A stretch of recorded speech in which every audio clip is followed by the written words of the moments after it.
I flew from Belfast to London Heathrow to walk the Camino Inglés in 4 days, covering 110 kilometres, starting at Reading, meeting my friend James at St James's Church, and we began our journey to Southampton.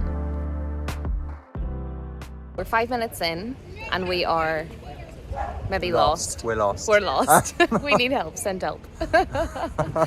The signs are less obvious than in Spain. There are signs, but there's just not as many. So you kind of get led one way and then don't know where to go from there. We'll see. Yeah.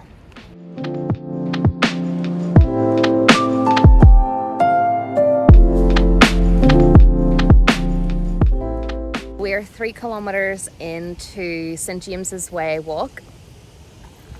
We've got a yellow arrow, so we're following the right path and we're just heading along the canal.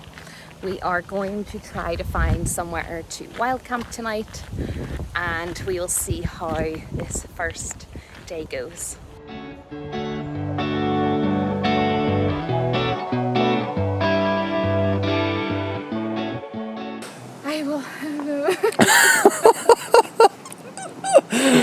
I lost my water bottle. Oh. I just ran about 5 kilometres, didn't find it, asking literally every person I saw, did you see my water bottle? They're looking at me like I'm crazy. I'm drenched in sweat and I have to walk another 20 kilometres. At least you get to camp tonight. I was just started. We are in the Coming Man pub. Yes, we are. And we just got our first stamp, some much needed shelter from the rain, and now we're just about to head out, finish.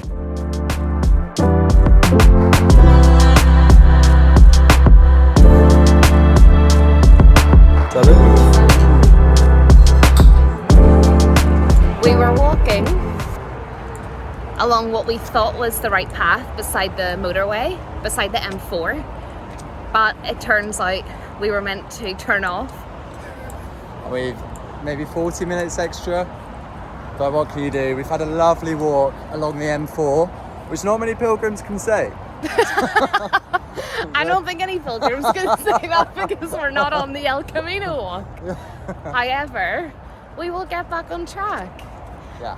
And this is the whole thing about the El Camino, is you have to let go of control, surrender, trust, and enjoy the process. And everything always works out in the end. It does. It's already worked out. It's already done. Yeah.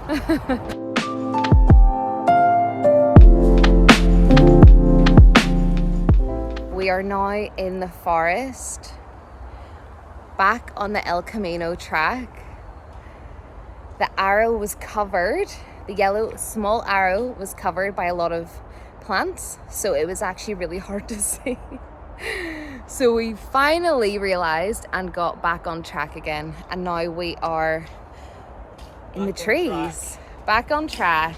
Let's go. That was a big detour. We have continued on the El Camino route. We've arrived in this hamlet with this church behind me.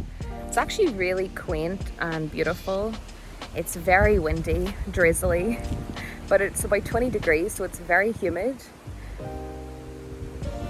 I also don't know how far we've actually walked because the signs don't show you how many kilometers you've walked, and the Strava app did not work and was linked to James's phone, my friend James's phone.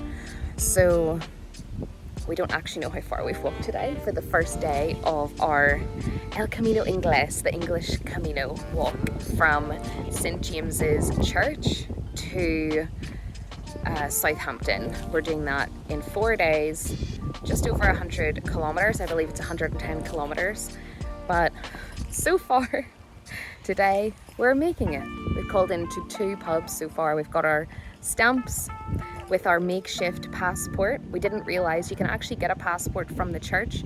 We did call into the church, but we could not find someone to give us a passport, so we made our own. We've got our own stamps and we're continuing on the Camino. So I'm looking a little bit windswept, but we have not seen any other pilgrims yet. We are continuing our walking, and we're also going to try to find somewhere to wild camp tonight.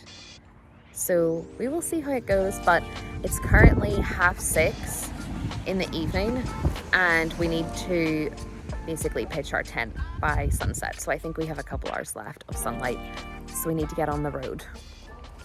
So there's an example of the yellow arrow that you'll see on the Camino Inglés from Reading to Southampton. It's literally on a tree.